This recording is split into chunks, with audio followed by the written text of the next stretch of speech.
L'Église est essentielle. Bonjour, je m'appelle John MacArthur et je suis le pasteur de l'Église Grace Community Church ici à Los Angeles et ce, depuis maintenant 50 ans. Cette Église est engagée dans cette conviction profonde que la Bible est la parole de Dieu et nous, en obéissance à cette parole, sommes réunis ensemble à tous les dimanches depuis toutes ces années. Nous avons été protégés par notre gouvernement et nous avons obtenu la liberté de faire cela. La récolte actuelle de politiciens piétine aujourd'hui la Constitution et la détermination des citoyens à revendiquer leurs droits sous la fabrication d'une peur créée de toutes pièces. La réalité est que les données rattachées à la COVID-19 ne correspondent pas au narratif du gouvernement. Dans l'État de la Californie, nous avons 40 millions d'habitants. Les gens atteints du COVID représentent 1/100 de 1 %, ce qui représente 0,001 %. Vous avez 99,99 % des chances de survivre à la COVID. Ce n'est tout simplement pas ce qu'ils disent.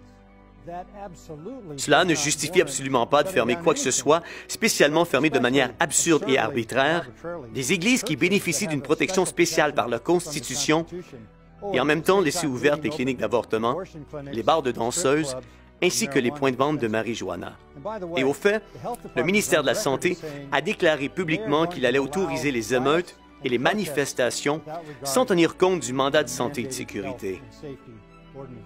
Ceci vise évidemment la discrimination. Les responsables gouvernementaux de gauche et laïcs n'ont aucune tolérance pour le christianisme biblique. Donc, l'utilisation de la COVID est une excuse pour nous arrêter. Nous devons tenir ferme sur cette réalité que l'Église est essentielle. Les transformations les plus significatives des vies exemplaires dans une communauté viennent et se réunissent tous dans l'Église, et ceci a été notre impact dans la ville de Los Angeles.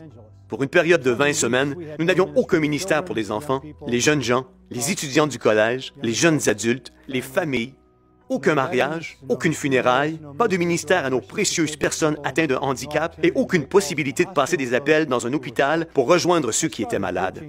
J'ai commencé à prêcher à une salle vide et après quelques semaines, les gens ont recommencé à revenir à l'Église parce qu'ils ne croyaient pas au narratif que le gouvernement et les médias leur communiquaient. Semaine après semaine, plus de gens revenaient jusqu'à ce que finalement, environ 7000 personnes assistent aux réunions. L'Église est le protestataire d'origine.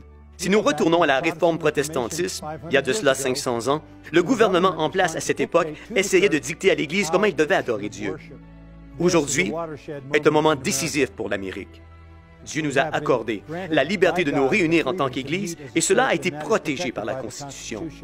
Nous avons besoin d'être l'Église, non seulement parce que nous sommes libres d'être l'Église, mais parce qu'il nous est commandé d'être l'Église par le Seigneur Jésus-Christ, qui est la tête de l'Église.